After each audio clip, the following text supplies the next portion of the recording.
So to save a few bucks, I brought the differential into an automotive shop and had them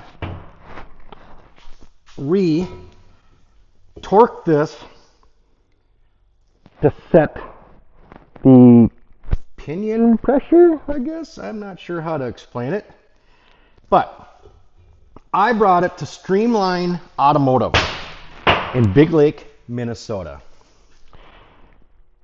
Dave Graham, the owner, aka Scuba, known to a lot of people in the off-roading community. Super good guy. Reason being that I brought it to an automotive shop. You could have John Deere set the gear lash, but their shop rate is so insanely expensive. And you guys are all probably thinking by now I'm bashing on John Deere, but if you do a little bit of homework, you can do this on your tractor at a lot better budget, friendly, a much more friendlier budget than just dropping it off at John Deere. This is super simple to take out. Anybody can do this. Super simple to take out. And then I brought just this section only to Streamline with the new nut seal kit. It came with a new spacer. I got a new pinion bearing and race cup for it. So he reassembled everything. I'll put a link to Streamline Automotive, but if you're in Minnesota, close to Big Lake, definitely check him out for automotive repairs too. They specialize in just about everything, but especially diesels. A lot of head gasket repairs, a lot of injectors. Every time I'm there, I see cabs up in the air with a chassis underneath the cab with the heads off of an engine. They do a lot of them. They're very, very good at it. And he does differential work. Side-by-side work, I think. But don't quote me on all this stuff. But if you're looking to have something done and you're near the Big Lake, Minnesota area, check out Streamline Automotive. I'll put a link in the description on how to get a hold. You can easily Google Streamline Automotive. Big shout out to Dave over there, aka Scuba.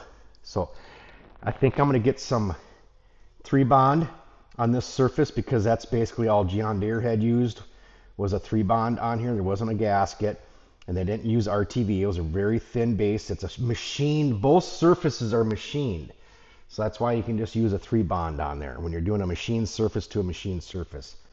I'm gonna put this all back together and then probably put the differential back in tomorrow, or put the axle housing back in tomorrow night and reassemble everything. I'm gonna put on all this stuff afterwards because it gets really heavy. So I'm going to put it on after it's in the tractor. But I'll get the diff in here very shortly. Let's get some 3-bond on here, and then we'll drop the differential in and rebond. You can see it's notched out here for the ring gear. So this only goes in one way. No possible way to mess that one up. Drop the ring gear into the notch. Send it home. All right, let's get some bolts heading its way. Gotta go round them up. I think I'm just gonna go right ahead and do something illegal here, and I'm just gonna send them home with this. I'm just gonna give them whatever this thing has and call it good enough. I guarantee there's a torque. And I'm gonna guess it's in the 20-some pound range, according to the size of the bolt. But I'm gonna feel pretty damn good about myself what I just did here though, you know.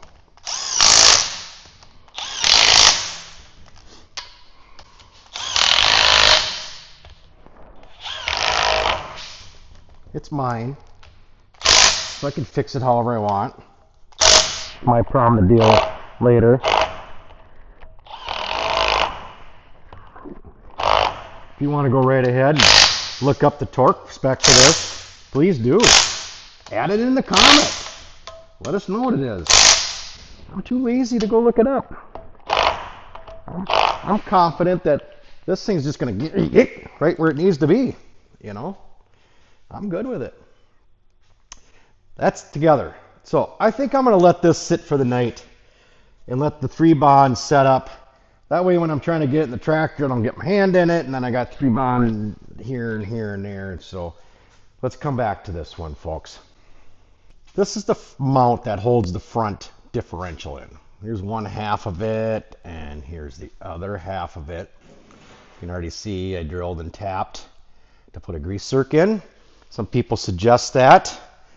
Helps from wearing out this pivot point in the front. So let's just squirt a little bit of this stuff on there. A little squirt, squirt. That's what I have available. That's what I have handy. And let's just spin the tap right in there like that. Sometimes you live a little dangerously when you run it in like that, but I don't mind living a little dangerously once in a while. Let me grab my rag over here. There it is. Okay. Wipe that up a little bit. Let's go back for the grease zerk. Boy, that would be nice if I would have maybe had some of this stuff a little bit more handier. Thread that in. Take a 5/16 wrench and snug it right on down. I'm going to get all nuts on it. Let's give it a little snug. There. That'll help, I think. Yeah, I put new rubber boots on everywhere. John Deere is really proud of these ones. I don't know what's different about those versus these, but my God, are they expensive. Axle's all back in. Not only one time, but I did it twice. You guys all want to hear a funny story? Yeah. I don't know.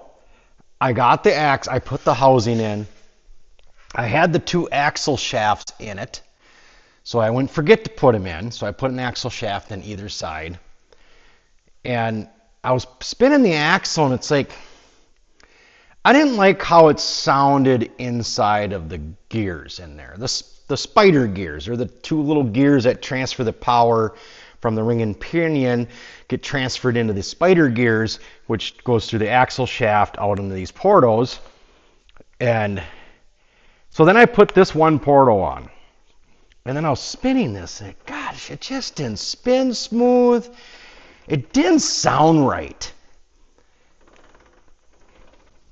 And I did what most would probably not do, but I took it all back apart. I just could not move forward with it sounding like that. And it would kind of even go, it was like binding up. I'm like, something's wrong. It's not right at all. You know, and you're going to get a little bit of gear noise when them spider gears are running around each other, especially with no lube in there yet. There's no lubrication on anything. I locked myself into just moving forward with the project and keep putting it together. I tried. I even had the other side in my hand, and I'm like, I'll be fine. No, I couldn't do it. I stopped. I took this side back off. I took the axle back out, put it on the bench, took it all apart. And everything was fine in there. So what was going on is with that axle shaft just hanging out the other side with no support, basically, it was leaning, it was putting pressure on that one spider gear. It was putting pressure down on it, so as I was turning this side, it wasn't meshing perfectly because that axle shaft was hanging down and kind of putting pressure on it, so it wasn't lining up right. So that's what was going on. So please learn from my mistake of taking it all back apart to make sure nothing was wrong. Yeah, so that's what was going on, is the weight of that axle shaft was hanging down on that spider gear, and that's why it wasn't meshing good, and that's why it didn't sound right. So hopefully somebody watching this John Deere front end video that I'm going to post onto YouTube and put it as fixing my John Deere front end, hopefully you watch this video, and when you're putting yours back together, you remember at this part of the video me talking about how it's not going to sound right if the axle shaft's dangling over there. But now with both portals on, it sounds, I mean, I can still hear it in there, but it sounds way better than it did. Much better. So let's finish this project up. Got to put the drive shaft in yet, the skid plate. and put the oil in it. Get the front wheels back on. I got a bunch of business I got to do up here, but I don't know if I'm going to do that to complete this video. I got to put all the, it's for the snow blower. It's basically a hanger bearing that the one drive shaft comes to, and then another drive shaft goes out to the snow blower. So I have to put all that stuff back on, and it's no fun to do. And I really want to build a new guard for my grill. Kind of want like some of the newer style grill guards. This one used to have one of the just flat bar grill guard on it, and I didn't like it. I took it off. But I'm always scared when I'm hauling logs, or I got the bucket or the grapples on here and I don't have my guard on here. So I'd like to build one that looks more like the newer style utility tractors. It's all tubed and stuff. It looks kind of nice. And I'd like to build one something like that. That might be a video all by itself. So let's get the drive shaft in here and let's wrap this project up. Well, here is a new coupler that I bought through John Deere for this project, because I thought the other one was getting a little worn from when I think that bearing went bad. It was putting an excess of torque on this, and it really kind of did a number on the splines in here, and I don't want to possibly strip out the pinion. So I decided to get a new one. I drove the roll pin in, so this goes up here onto here, and that was actually pretty reasonably priced on this part. I want to say about $40. And then the drive shaft splines, and then there's another one at the rear. And then by having the roll pin driven out of the rear one, you can slide it like this all the way up the shaft, so you can drop this in and out. And then once it's in, you slide the coupler over. Perfect timing on the compressor. Might have to set it all in one assembly.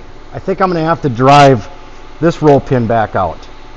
I think it had so much slop when I took it out, I didn't have to have this pin driven out last time. So I'm going to have to do that now. And then I'm going to have to make sure it's aiming down or like this so I can drive it back in. All right. Let me do that. Let me get the pin driven back out. Hold tight. I got the fumbles going. Got the fumbles. Okay. Now, I think what I'm going to do,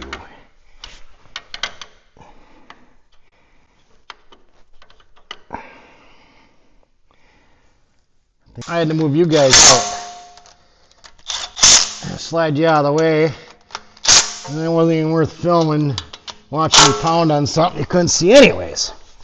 So I got, you know what I did today, too,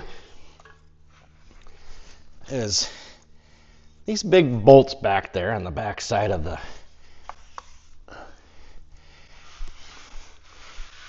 these big ones back here, those big bolts. Yesterday I went right ahead and properly torqued them with my breaker bar and a bang, bang, bang, rat-a-tap the hammer on the back of the breaker bar, and I thought, well, seems properly torqued, I think. Well, today I did the right thing. I pulled the click wrench out of the toolbox and set it to 100 foot-pounds. I'm like, you know, at 100, that's a pretty good tug. Good size bolt. Got to be somewhere in that 100 range. I put the click wrench on there, and it was click right at 100. I'm going with it. Good enough for me. I don't mind if it ain't right. I can get past it. I'm pretty sure I can get past it. So let's get the front wheels on this thing, get the side panels on, get it on the floor.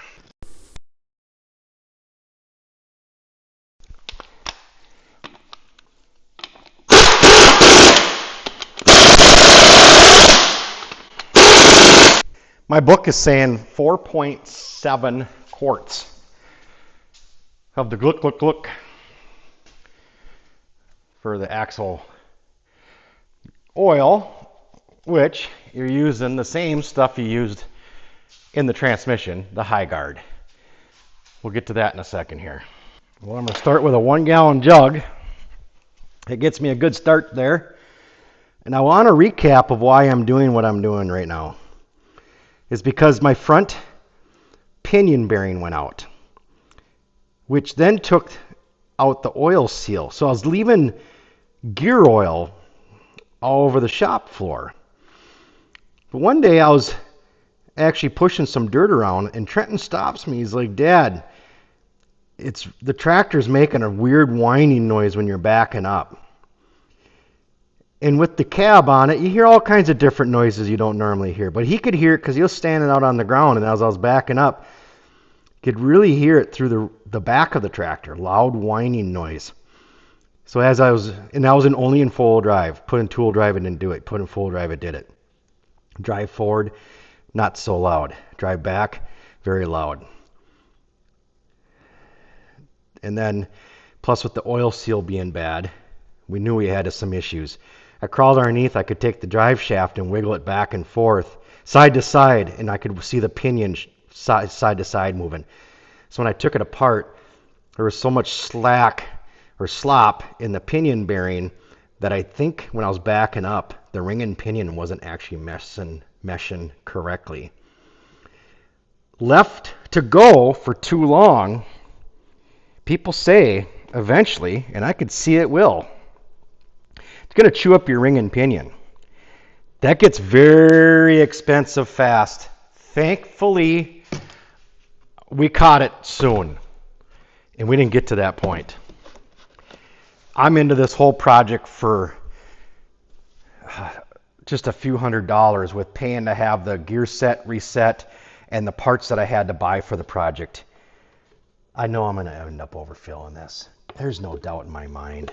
I should get something underneath there to catch when I overfill it. I can see this happening. Because how do you guess? Well, let me look right there. There's 2 quarts left in this bottle. So I'm going to pour shy of 1 quart out of it. That's really shy.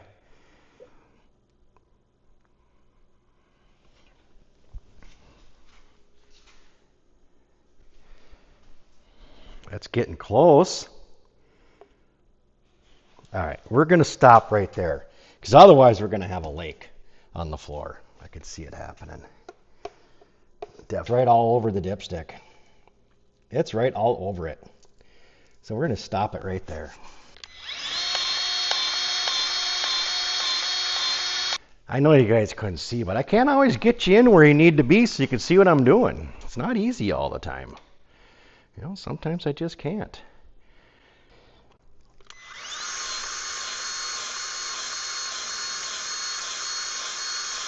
I wanted to show you the siping I did on my tires. I did a little bit more on here.